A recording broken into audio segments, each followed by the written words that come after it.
सस्य श्यामला मातरम वंदे मातरम। 1908 সালের 11 August Kings কোর্টে বন্দে মাতরম বলার দোষে যে ভারতকে দেশ মারার হুকুম দিলেন ব্রিটিশ সরকার, তারই পক্ষে দাঁড়িয়ে ক্ষুদিরাম বসু ও প্রফুল্ল চাকি সাহেবের কিচেন বাড়ি লক্ষ্য করে বোমা চালালেন মুজফ্ফরপুরে। সাহেব নিহত হলেন না, তবু নাবালক ক্ষুদিরামকে ফাঁসির হুকুম দেওয়া হলো। জননী গুলহ তুলে বক্ষে শান্তনু বাস দেহ তুলে চক্ষে কাঁদিছে তব চরণ তলে 63 কোটি নরনারী।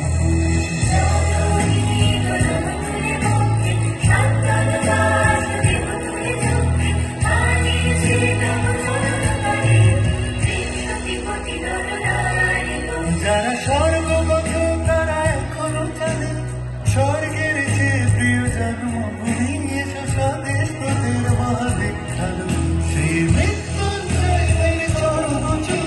যারা জীর্ণ যাদের বুকে জাগালো আশা মন মনের মুখে জোগালো ভাষা। আজি রক্ত কমলি গাথা, আজি রক্ত কমলি গাথা মান্য খাই বিজয় লক্ষ্মী দেবতাদের গায়ে। মুক্তির মন্দির সকাল করি কত প্রাণ মরিয়া লেখা আছে অশ্রু লেখা আছে অশ্রু জলে। আমি হাসি হাসি পড়ব ফাঁসি দেখবে ভারতবাসী। ও মা হাসি হাসি পড়ব ফাঁসি দেখবে ভারতবাসী। একবার বিদায় দে মা ঘুরে আসি। 18 এপ্রিল 1918 মাস্টারদা সূর্য সেন ও তাঁর 65 জন শিষ্য মিলে পরিকল্পনা করে চট্টগ্রামে ব্রিটিশ পুলিশের অস্ত্রাগার লুট করেন এবং তারপরে লুকিয়ে আশ্রয় নেন জালালাবাদ পাহাড়ে।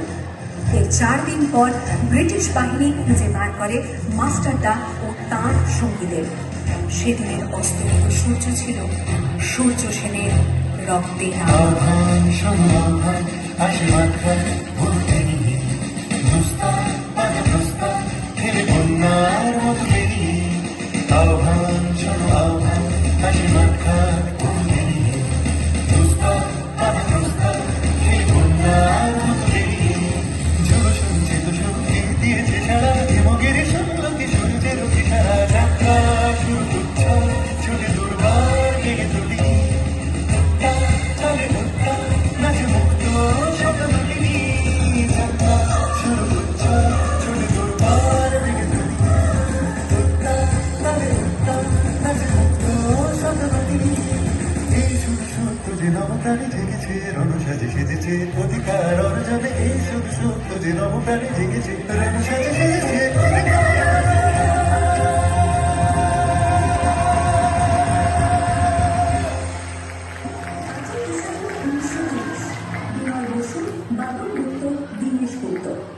সামনের পোশাকে ট্যাক্সি থেকে এসে নামলেন রাইটার্স বিল্ডিং এর সামনে।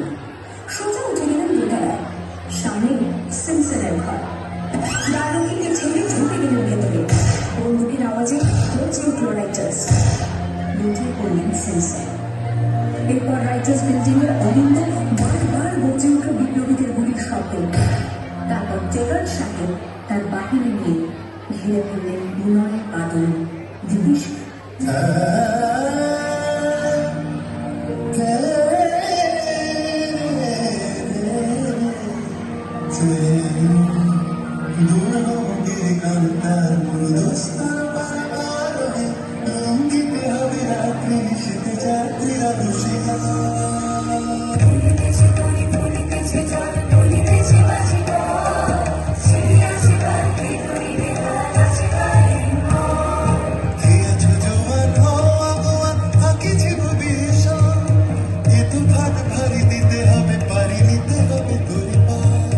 দুর্গম গিরি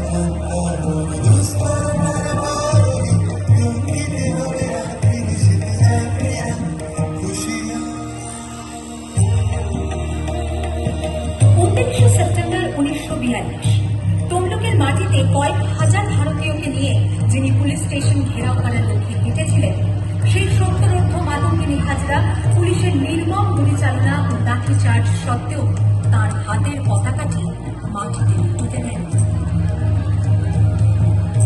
আর ঠিক তার পরের বছর 1943-এর 30শে ডিসেম্বর জাপান সরকারের অধীনে থাকা আন্দামান দ্বীপ সেটি হস্তান্তর করা হল ইন্ডিয়ান ন্যাশনাল আর্মিকে। পোর্ট ব্লেয়ারের মাঝে তিরঙ্গা পতাকা তুললেন সুভাষচন্দ্র। এটাই স্বাধীন ভারতের মাটিতে প্রথম তেরঙ্গা ঝান্ডা। আইএনএর commander in chief Subhash Chandra Bose হলেন ভারত, যাকে স্বীকৃতি দিয়েছিল 18টি